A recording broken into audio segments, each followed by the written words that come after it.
rise of AI in China. School using AI to monitor a child's learning. I don't know why that was a tongue twister for me, but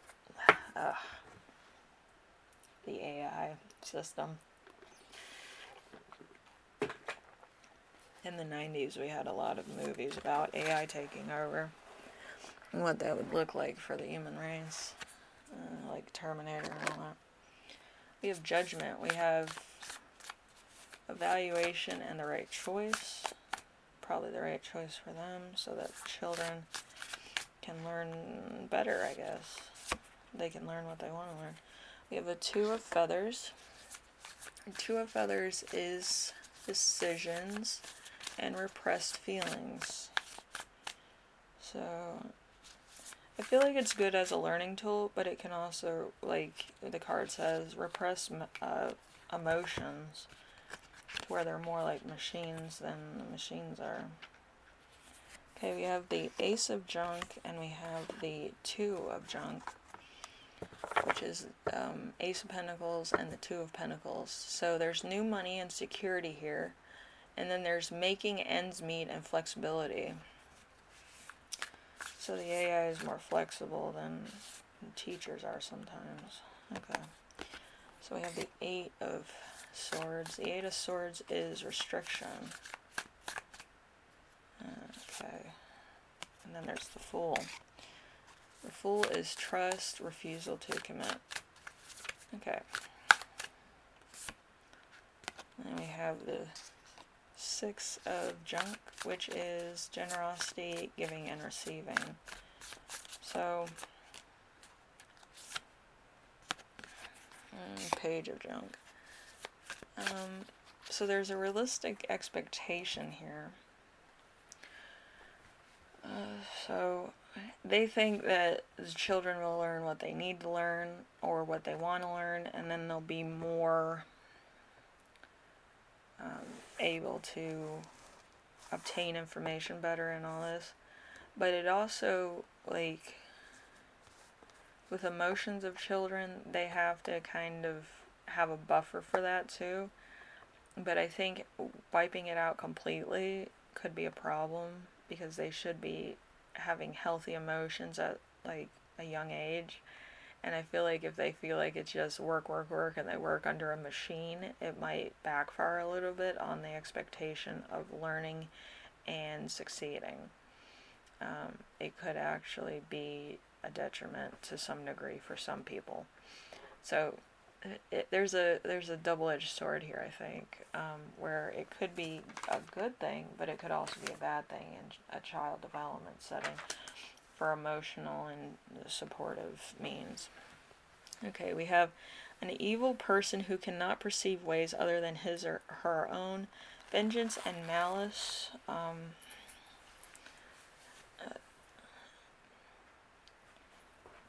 see.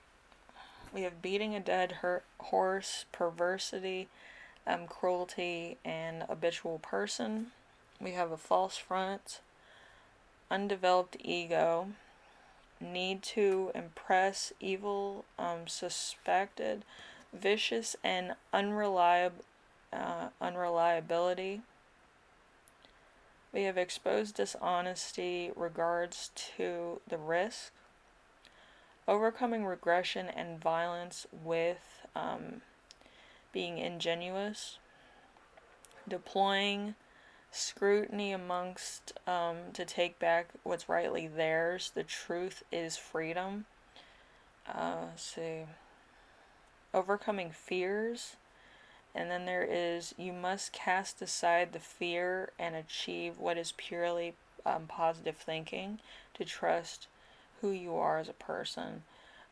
Look at the fucking moon. I don't think the moon is part of the situation, but the moon is something that has phases, secrets, and it has other things that are actually going on with it right now that nobody's touched base on. It's also the fact of turmoil in some points in life. So if you're, using the moon at any point whatsoever, you have to understand that the moon has its own energy that's trying to heal something on Earth. The Earth and the moon are twins, by the way. They were created around the same time. One of them dipped into the lava of the Earth, and they created each other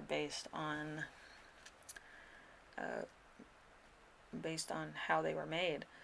So the moon mirrors the Earth mirrors the moon. If they separate, that's going to be a problem for both entities. So let's see. Stay away from people that make you feel like you are hard to be loved. I feel like having AI be a teacher is kind of like you're doing that to children. Be the person that you need when you were a kid. So stepping in and listening and actually being an educator is a good idea too. I think we need more teachers in the world. You don't have to be like a full-time teacher. You can be a part-time teacher. I know some people are like teachers' assistants, just in case like there's personal means to be there. Some kids are very emotional at younger ages, and then they get like emotionally developed where they have healthy emotional needs. Okay, so it depends of how you feel as an educator. An angel is trying to communicate with you through numbers. So somebody here could be seeing a lot of numbers or replicating numbers in their mind. Tells you to have no obstacles in your way because they're too big for you to handle when it comes down to confidence, commitment, and inspiring and motivations of your own devices. Turn ideas into greatness.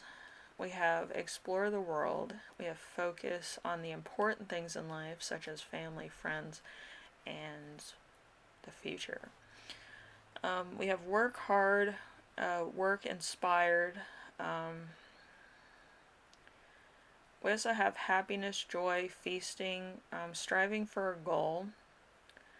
We have something above the material world, the spirit of the universe, a happy home, beauty, pleasure, something beyond the veil of tarot, great and unexpected ambiance, goodness overflowing. We also have attempting to know oneself, an inner strength, deception, and withdraw from a fight, an infinite patience, caution, and sometimes the insecurity and acrosity, withdrawing from the emotion, secrecy, and fear of discernments, unused knowledge that could help somebody else. So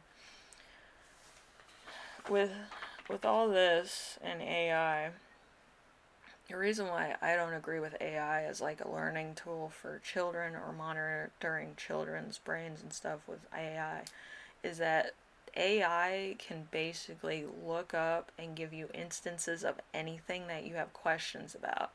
It will make the children smarter, but it will also make the children have a realization of their situation, which could be a detriment to a young child that may have emotional needs at the time or be very young, and they might have kind of a not a steady footing on the world, and it could actually do the opposite effect than what they want it to.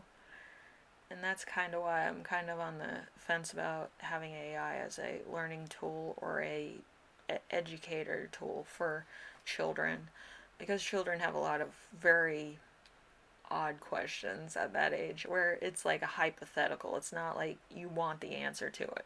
Once you have the answer to it, you should be like about 14 years old or something. But a lot of kids have like certain questions about divorce and things and where babies come from, why the sky is blue and all this. And it takes you out of like this thing and gives you an existential crisis if you get the answer like exactly like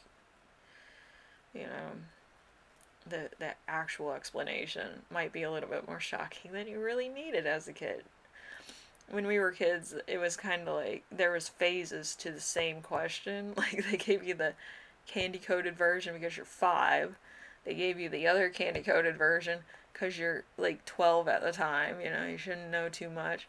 And then once when you hit like 14, they give you the truth about the questions that you've been asking, and it fries your brain. You're just like, what the fuck? Like when I learned about why the sky is blue and the atmosphere above space and stuff, weird. Learning that as a 5-year-old, that would fry my brain. Learning that as a 14-year-old, that's kind of like, it makes sense. But there's a point where you should learn certain things about the earth around you and the world around you, because you're in a situation as a child where you can't do anything about your situation, you know what I mean? So you're kind of in the confinements of existing at the moment, and then you can go off and be a doctor or philanthropist or architect or study bones or elderly people or whatever. Um, I say elderly people because there's a lady that my uncle was dating a while back, and she was a great mind, but she was kind of a weird cookie. She liked asking elderly people like weird questions about aging. She became a doctor of aging, and I was like, really? Like, why would you want to do it? She wanted to design her own line of face cream that would actually bring you back to your 20s. I'm like, that's a great idea, but at the same time, it's like, then, like, is it like one use, or is it gonna be like you have to put it on every day? Like, that's gonna be a hard one, because, like, as soon as that stuff, gets off your face, you don't know what phase of life you need to be ready for, and the realization of anything, you have to know your own mortality. There's a mortality rate in human beings. You can be young all you fucking want to. It's a state of mind. But you also have to have a realistic look out on the world of how it's going to be received. You know, it's a great idea. Mental health needs to be more potent with a lot of people, but it has to be talked about what you're experiencing. Are you going through a midlife crisis? Are you having trouble? Did you get like demoted from a job because you're not the age they want you to be? That type of thing. Like, you have to have that type of instance where you're present, but you also have to have that in a more mature level of, I'm dealing with a lot of this stuff, and I want to deal with when I was younger and I was accepted. That type of feeling when you finally get accepted to like the college you want. You get accepted on the honor roll, you get accepted for grades, personality, who you are as a person, you make friends easier, shit like that. People want to be younger because of those reasons. They don't want to get old. Old is like nobody likes you. like but at the same time, you're willing to take on more responsibility, more information, more more things than that when you were a child would have been inappropriate for you to have responsibility over, is what I'm trying to say. So there's a time and a place for things, you know what I mean? So that's kind of what I'm saying with the AI thing. Maybe if the AI thing was introduced to like 13-year-olds and not children, like 8-year-olds, it would be better. Like, just as a, like, I can grow my brain a little bit before I ask a machine why the sky is blue and then have an existential crisis and hate everyone. Like, give me a couple of years, you know what I mean? But yeah, the AI in an educational setting, it's an interesting thing, but it's also a little bit like there's a time and a place. That's all I'm gonna say. It's a great idea, but it has to be introduced to the right age group, I think. I'm not nodding anybody for having an idea, but I think it might be better introduced in a more appropriate setting, I think. Anyway, that was my comments. You can talk about this, look it up, and see what you think about it. Um, but yeah, I thought it was an interesting subject.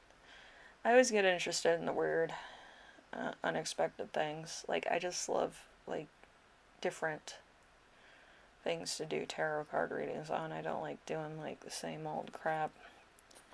Anyway, our skull, even love skull, you know, we're doing a skull count, literally. People send me those little emoji skulls, and we're counting them to see how many we have. If it's an even number, we're going to do love readings November and December. If it's odd numbers, we're going to do money readings November and December. The odd number of days is going to have money in it if money wins, and the even number of days will have the love readings, etc. Okay, so fun stuff. I'm going to wait until I do the last count.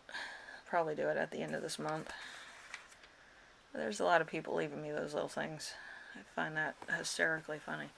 But yeah, skull, and then I count all those because nobody knows how many are in my comment section. That's only from me and whoever posted a skull on there. And then we count them all up, and then we'll find out. The big reveal will happen on Halloween. We'll find out how much skulls we have. Anyway, I will see you in the next reading. Hopefully you like this reading. You kind of think about it. You know what you like to do.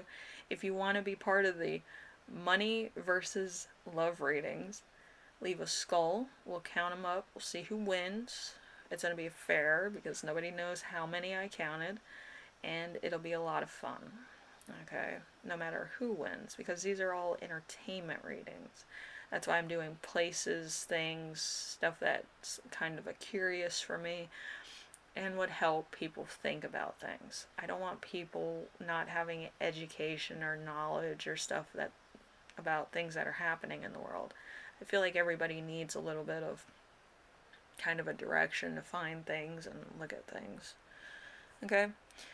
So anyway, hopefully you enjoyed. I'll see you later, okay? Bye.